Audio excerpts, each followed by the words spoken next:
Assalamualaikum warahmatullahi wabarakatuh. Perkenalkan, saya Ihsan, Sarjana Pendidikan, Magister Pendidikan. Saya adalah dosen program studi pendidikan guru sekolah dasar Fakultas Keguruan dan Ilmu Pendidikan Universitas Muhammadiyah Buton. Sebagai seorang dosen yang mengajar di program studi pendidikan guru sekolah dasar, saya mengampu berbagai macam mata kuliah yang sesuai dengan bidang keilmuan saya. Di antaranya pembelajaran tematik, perkembangan peserta didik, psikologi pendidikan, konsep dan pembelajaran IPA kelas rendah, konsep dan pembelajaran matematika kelas tinggi, konsep dan pembelajaran matematika kelas rendah, serta media pembelajaran dan ICT. Adapun salah satu mata kuliah pokok yang saya ajarkan adalah pembelajaran tematik. Pembelajaran tematik merupakan pembelajaran yang memberikan pemahaman kepada mahasiswa tentang hakikat pembelajaran tematik, strategi pelaksanaannya, serta model-model pembelajaran terpadu. Memiliki keterampilan dalam mengembangkan program pembelajaran tematik dan pengajarannya di sekolah dasar, serta mensimulasikan pembelajaran terpadu di sekolah dasar. Adapun capaian pembelajaran, lulusan yang dibebankan pada mata kuliah pembelajaran tematik kepada mahasiswa program studi pendidikan guru sekolah dasar, yaitu mahasiswa mampu memahami konsep pembelajaran tematik, memahami landasan teori, dan mampu menerapkannya dalam pembelajaran. Selanjutnya, agar tujuan pembelajaran tematik dapat tercapai dengan baik, maka saya melaksanakan proses pembelajaran di kelas dengan menerapkan teknik pembelajaran DIA atau Delivery, Interaction, dan Assessment. Yang pertama, Delivery. Dalam menyampaikan materi pembelajaran, saya menggunakan metode, strategi, dan pendekatan. Saya menyampaikan materi secara langsung dengan menampilkan peta konsep dan pokok bahasa melalui media pembelajaran berbasis PowerPoint. Selanjutnya, saya melakukan sharing kepada mahasiswa untuk menggali sejauh mana pengetahuan dan pemahaman siswa terhadap materi yang telah saya sampaikan. Yang kedua, interaction, yaitu proses pembelajaran yang senantiasa saya lakukan bersama mahasiswa dengan memberikan umpan balik terhadap materi yang telah saya sampaikan. Dengan kegiatan ini lebih melatih pemikiran mahasiswa secara logis, kritis, sistematis, dan inovatif dalam konteks pembelajaran. Dan yang terakhir, yaitu kegiatan assessment. Dalam pelaksanaan perkuliahan, saya mengawali dengan memberikan kontrak perkuliahan bersama mahasiswa dengan mengacu pada aturan-aturan akademik di Universitas Muhammadiyah Buton dan menyampaikan teknis-teknis pelaksanaan perkuliahan selama 1 semester. Dengan ini, mahasiswa mampu mengetahui berorientasi pada pelaksanaan perkuliahan secara efektif dan efisien. Adapun bentuk penilaian saya, kehadiran, diskusi, presentasi, tugas portofolio, tugas tengah semester, dan tugas akhir semester yang masing-masing mempunyai bobot tersendiri. Berikut ini cuplikan pembelajaran saya yang saya lakukan di kelas. Selamat menyaksikan. Bismillahirrahmanirrahim. Assalamualaikum warahmatullahi wabarakatuh. Waalaikumsalam warahmatullahi wabarakatuh. Bagaimana kabarnya semua? Baik. Alhamdulillah. Jadi pertama-tama kita mengucapkan rasa syukur atas karunia yang diberikan Allah Subhanahu wa taala karena kita bisa ketemu di siang hari ini, kita bisa diberikan kesempatan sehingga bisa melaksanakan perkuliahan seperti biasanya, serta salam dan salawat tetap tercurahkan kepada baginda Nabiullah Muhammad SAW, Nabi yang menjadi suri teladan bagi kita semua. Untuk adik-adik mahasiswa, ini kelas F. Jadi sebelum saya memulai perkuliahan, biasanya kita mengabsen dulu ya. Dengarkan baik-baik namanya. Yang hadir angkat tangan. Yang tidak ada keterangan tolong ketua tingkat sampaikan apa permasalahannya. Ya. Yasmiati. Ya. Andila Asman, Rahmat Arjunadin, Sarmila, Muhammad Nur Ihsan, Iin Wulandari, Sifa Hozia, Rani binti Rahman, Waode Firaini, PJ Mansur, Nur Asrifani, Andini Pertiwi, Bindi Amelia, Muhammad Tegar Dwi Prayoga, terakhir Rizky Mullah Muhammad. Ya. Jadi alhamdulillah karena sebagian besar hadir dan hanya beberapa orang yang tidak hadir, mungkin karena tadi yang disampaikan adalah bahwa siswa tersebut sakit dan berhalangan hadir. Ya. Untuk adik-adik mahasiswa, ini adalah pertemuan yang ketiga. Jadi sebelumnya kita telah banyak membahas mengenai pembelajaran tematik. Jadi saya harapkan apa yang saya berikan pada minggu-minggu sebelumnya bisa dipelajari di rumah, bisa diingat, karena pelajaran ini sangat berarti, sangat dibutuhkan ketika kita menjadi guru, khususnya di guru sekolah dasar. Jadi seorang guru itu harus mengetahui bagaimana pembelajaran tematik yang baik. Guru bisa dikatakan profesional jika bisa menguasai pembelajaran ini, ya. Karena kurikulum sekarang sekolah dasar kita ketahui kurikulumnya berbasis pembelajaran tematik. Jadi ini adalah mata kuliah pembelajaran tematik. Dilihat semua slide-nya. Jelas di belakang? Jadi hari ini kita akan belajar tentang karakteristik dan prinsip pembelajaran tematik. Jadi capaian dari pembelajaran hari ini, mahasiswa khususnya kelas F ini mampu menguasai, mampu mengetahui bagaimana karakteristik pembelajaran tematik dan bagaimana prinsip pembelajaran tematik itu sendiri, ya. Itu yang harus kalian ketahui. Tapi sebelum saya membahas capaian pembelajaran ini secara utuh selama satu pertemuan ini, saya ingin mengajukan pertanyaan kepada mahasiswa. Siapa yang masih mengingat apa pengertian pembelajaran tematik?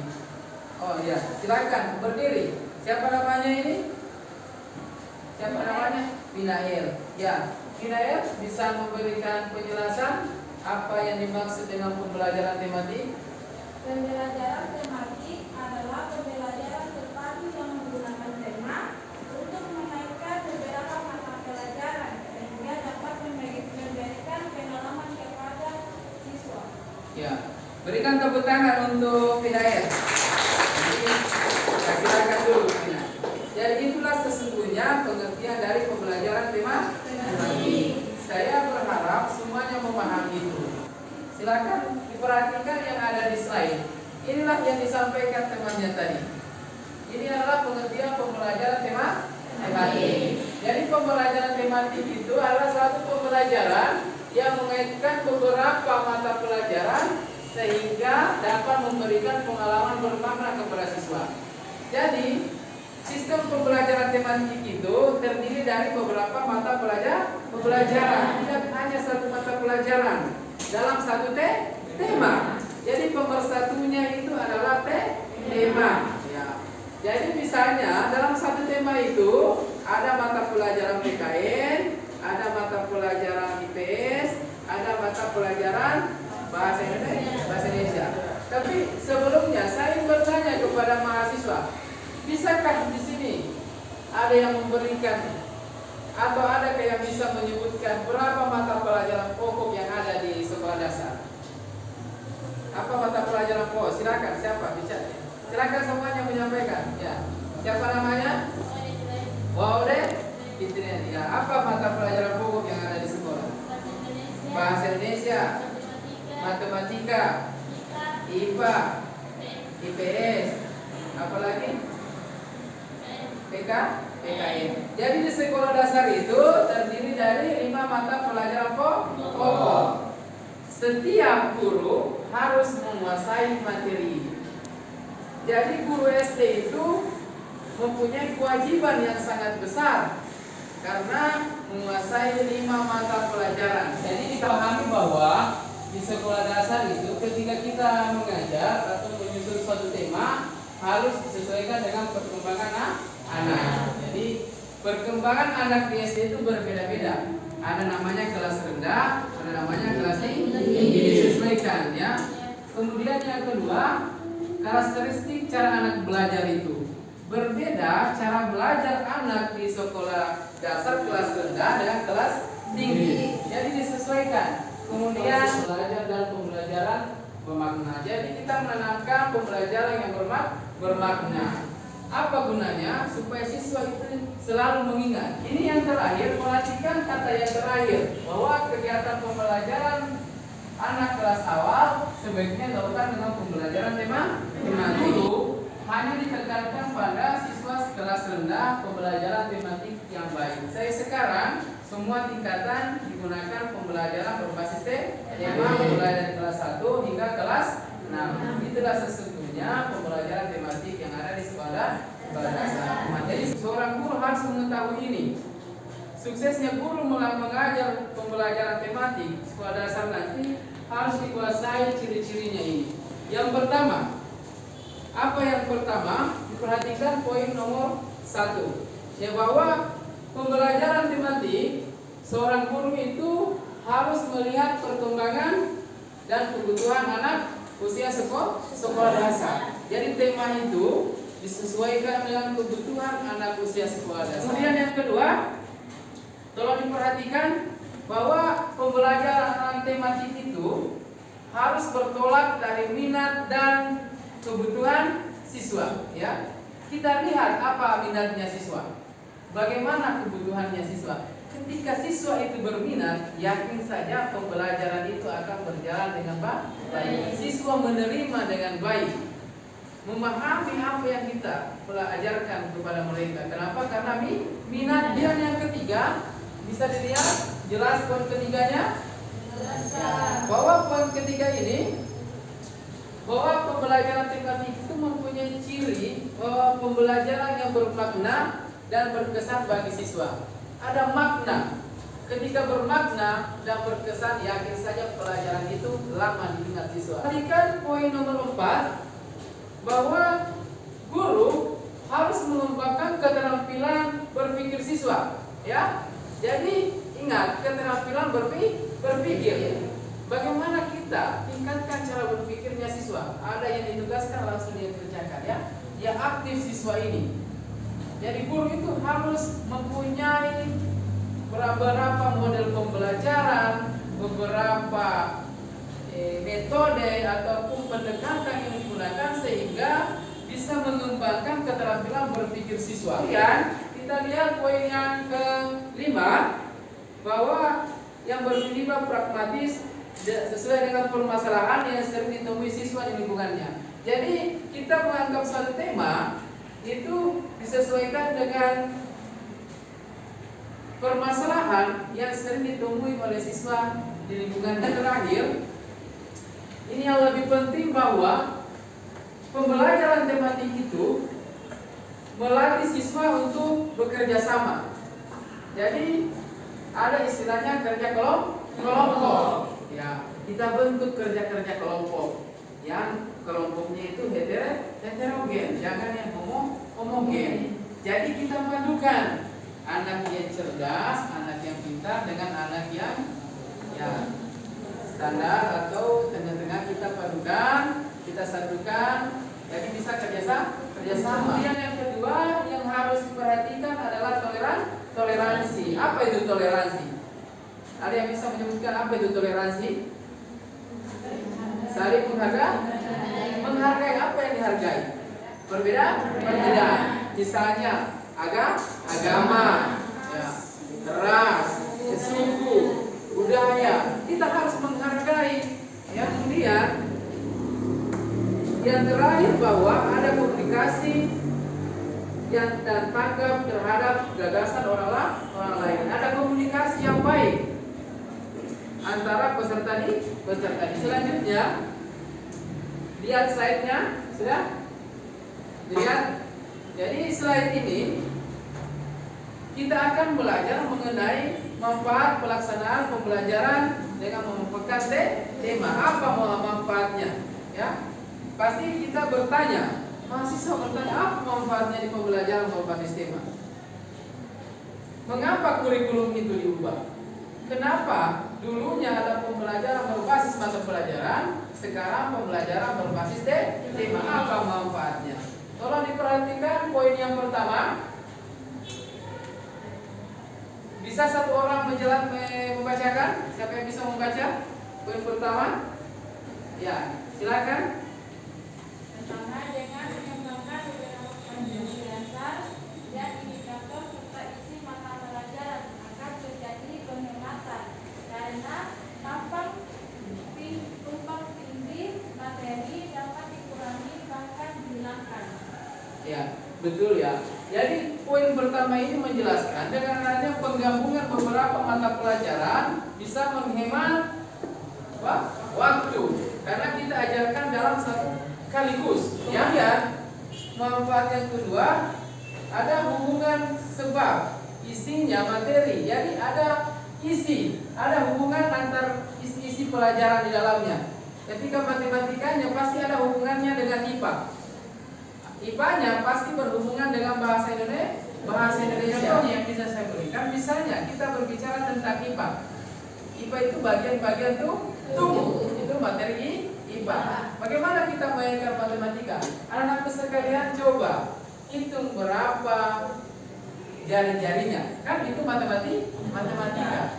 Misalnya berapa jika jari-jari kaki ditambah dengan jari-jari tangan. Itu masuk di matematika. Jadi poin yang ketiga. Apa yang poin ketiga? Jadi oke. Jadi siswa itu akan mendapatkan pembelajaran yang utuh. Jadi dia utuh, dia tidak terpisah-pisah. Kenapa dikatakan utuh? Karena kita ajarkan sekali. Poin keempat, bahwa pembelajaran itu penguasaan konsep akan semakin baik dan meningkat. Jadi konsepnya akan meningkat, pemahamannya akan meningkat. Karena diajarkan secara kesatuan. Apalagi diajarkan berkaitan dengan lingkungan sekitar, ya. Jadi dia mempunyai kemampuan yang semakin baik dan semakin meningkat, ya. Bisa kita uji. Ketika di hari mahasiswa nanti mau selesai, bisa melakukan uji, ya. Bagaimana atau bisa meneliti bagaimana proses pembelajaran matematika ada sebenarnya, apakah ada peningkatan atau tidak, apakah ada perubahan atau tidak. Itu bisa kalian teliti. Bisa dilihat slide selanjutnya. Ya, ini menurut Depdiknas tahun 2006. Ya, bahwa pembelajaran tematik mempunyai karakteristik. Ya, ada karakteristik yang melekat atau ciri yang melekat. Seperti apa cirinya? Berpusat pada siswa. Jadi bukan lagi berpusat pada guru, tapi berpusat pada siswa. Sistem pembelajaran itu bukan lagi teacher center, tapi student center. Guru itu hanya sebatas fasilitator. Enak menjadi guru, hanya fasilitator. Yang aktif itu adalah guru. Tapi bagaimana caranya mengaktifkan siswa? Tidak mungkin langsung, anak-anak sekalian kasihkan tugas. Tidak mungkin seperti itu. Bahwa guru itu harus mempunyai suatu keterampilan namanya mengajar. Yang kedua, memberikan pengalaman langsung. Kenapa memberikan pengalaman langsung? Karena tema yang kita angkat itu berkaitan dengan kehidupan siswa. Misalnya lingkunganku. Banyak lagi tema-tema yang bisa memberikan pengalaman langsung. Kemudian yang selanjutnya, pemisah antara mata pelajaran itu tidak jelas. Ya, seperti yang saya jelaskan di awal tadi, guru itu tidak bilang, anak-anakku sekalian saya mau mengajar IPA, anak-anakku sekalian saya mau mengajar matematika, anak-anakku sekalian saya mengajar bahasa Indonesia. Seperti apa contohnya? Misalnya, saya menjadi guru di kelas ya. Saya ajarkan satu tema, misalnya saya kaitkan antara IPA, matematika, dan bahasa Indonesia. Jadi 3 mata pelajaran ini. Misalnya IPA berbicara tentang anggota badan, matematika menghitung ya, seperti yang saya jelaskan tadi. Kemudian bahasa Indonesia menuliskan bagian-bagian tubuh, itu satu tujuan. Selanjutnya bersifat fleksibel, jadi tidak terlalu terikat ya. Ada yang bertanya? Ya, silakan. Apa perbedaan kurikulum KTSP dan kurikulum 14? Iya. Jadi ini pertanyaan yang sangat bagus yang diajukan. Pasti muncul di benaknya mahasiswa. Kenapa ada perubahan kurikulum dari KTSP ke K13 ya? Jadi membedakan itu. Jadi ketika kita mengajar kurikulum K13 itu tidak lagi identik dengan mata pelajarannya, tapi identik dengan temanya. Jadi ketika kalian nanti turun ke sekolah, nanti pada semester 6 itu ada namanya PPL itu, mahasiswa PGSD dipersiapkan untuk mengajar di sekolah, real mengajar ya. Dulu magang 1, magang 2 hanya pengamatan. PPL itu real mengajar. Jadi kalian bisa melihat bagaimana pembelajaran tematika atau K13 ini dia disatukan oleh tema. Jadi ada misalnya 12 tema dalam satu semester. Misalnya 6 tema di semester 1, 6 tema di semester 2. Itu yang membedakan. Tidak ada pemisahnya ya. Materinya berkesinambungan. Materinya utuh disampaikan. Makanya pembelajaran berbasis tema lebih baik dibandingkan pembelajaran berbasis KTSP. Saya memberikan evaluasi lebih lanjut. Bertugas, apakah ada yang menanyakan mengenai materi yang saya ajarkan? Ya, silakan. Bisa berdiri dulu supaya kelihatan gagahnya. Ya. Ini pakaiannya, ini pakaian apa namanya ini? Kepalanya ini. Kapuru. Ini menandakan orang gudun ya? Ya, silakan. Pakai pakaian kapurunya. Yang menandakan perihal apa yang akan diperoleh seorang guru ketika melakukan evaluasi. Iya. Ya, terima kasih. Ini menjadi bagian juga, tapi sudah jauh dari pembahasan kita, tapi masih berkaitan dengan pembelajaran tematik. Jadi pastinya seorang guru itu akan memberikan namanya evaluasi nanti. Jadi muncul pertanyaan, apa gunanya kita memberikan evaluasi? Ada yang bisa memberikan jawaban di sini? Apa kira-kira manfaatnya seorang guru memberikan evaluasi? Ya, satu orang, siapa bisa? Siapa? Silakan angkat tangan. Siapa yang bisa memberikan penjelasan? Ini pertanyaan yang temannya. Ini pertanyaan yang sangat biasa, tapi ketika dimaknai itu menjadi luar biasa. Kira-kira apa manfaatnya seorang guru memberikan evaluasi? Siapa yang bisa? Ini mahasiswa PGS ini cerdas-cerdas semua. Ya, silakan. Bisa berdiri supaya kelihatan mukanya. Ya. Apa manfaatnya? Salah satu manfaat evaluasi yang diberikan guru kepada siswa itu untuk mengetahui sejauh mana siswa itu mengerti dengan materi yang disampaikan oleh guru. Iya. Masih ada yang lain yang bisa memberikan? Satu orang lagi. Siapa yang bisa? Apa manfaatnya? Ini senyum-senyum semua berarti pintar semua ini. Oke, saya ambil contoh saja begini. Apa manfaatnya? Apa kegunaannya seorang guru memberikan evaluasi? Betul apa yang disampaikan dari temannya menjadi tolak ukur. Jadi evaluasi ini sebagai tolak ukur. Guru itu harus mengetahui ketercapaian pembelajaran siswa. Bagaimana kita bisa mengetahui apakah siswa ini paham, siswa ini mengerti apa yang kita ajarkan? Ya, bisa dengan jalan evaluasi. Bentuk apa? Soal-soal. Kita berikan soal-soal. Itu bentuknya. Gunanya apa? Untuk mengukur ketercapaian. Yang mencapai nilai standar kan ada kategori ya. Di sekolah namanya KKM ya, kriteria ketuntasan minimal. Jadi itu standarnya. Misalnya kriteria KKM-nya 70. Ketika siswa itu mencapai 70 ke atas itu dianggap paham dan mengerti. Jadi guru itu berhasil mengajar. Jadi keberhasilannya kita evaluasi itu dan keberhasilan siswa. Tetapi ketika siswa itu di bawah 70, yakin saja siswa itu tidak sesuai dengan harapan. Guru itu harus mengambil tindakan. Ada namanya refleksi, pengulangan itu. Ya, bisa juga memberikan satu remedial. Jadi mana materi yang kurang dipahami, mana materi yang belum dipahami, itu yang perlu dikembangkan. Seorang guru itu harus pintar melihat keadaan. Ada tindakan, ada model, ada pendekatan, metode semua harus dikuasai. Ya, itu adalah gunanya memberikan evaluasi. Masih ada yang bertanya? Terakhir? Ya, silakan. Siapa namanya? Perkenalkan, nama saya Asin Fani. Ada pertanyaan saya itu, apakah Bapak dapat memberikan contoh pada satu tema apabila kita nanti masuk pada praktek operasi digital? Oh iya. Jadi ini dia bertanya mengenai persiapannya PPL. Nantinya kalian akan mengajar ya. Tema seperti apa yang biasanya muncul? Tema seperti apa yang biasa diajarkan? Satu contoh saja yang paling bisa saya berikan, yang paling sederhana. Misalnya diri sendiri. Ya, dia akan berbicara diri sendiri. Ya, bagian-bagian tubuhnya semua itu dia bahas dirinya sendiri. Itu adalah salah satu tema. Sebagai mahasiswa PGSD tidak akan pernah bingung mengajarkan itu. Kenapa? Karena temanya sesuai dengan kebutuhan dan lingkungan siswa. Itu semua harus kalian pahami dan betul apa yang ditanyakan temannya harus dipersiapkan nantinya. Jangan sampai kita turun di lapangan mengajar tidak tahu yang mana tema, bagaimana menyusun tema, bagaimana mengajarkan pembelajaran tema ini.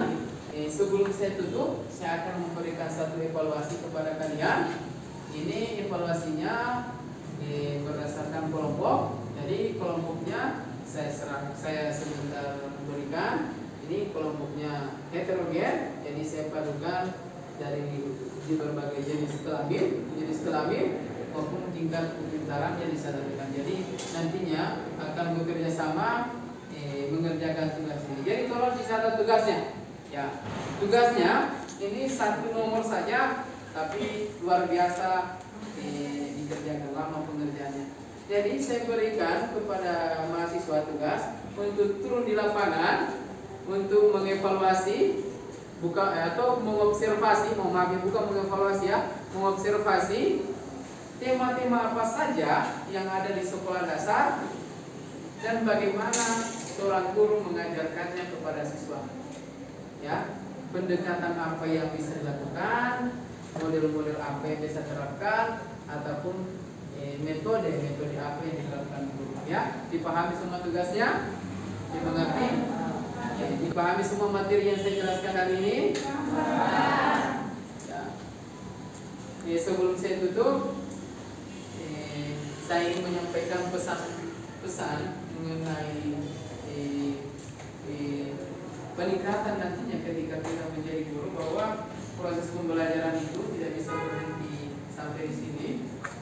Seorang guru itu, calon guru itu harus menggali pengetahuannya. Ingat, ketika kita berpatokan bahwa hanya di meja atau di ruang kuliah ini untuk menuntut ilmu itu sangat terbatas.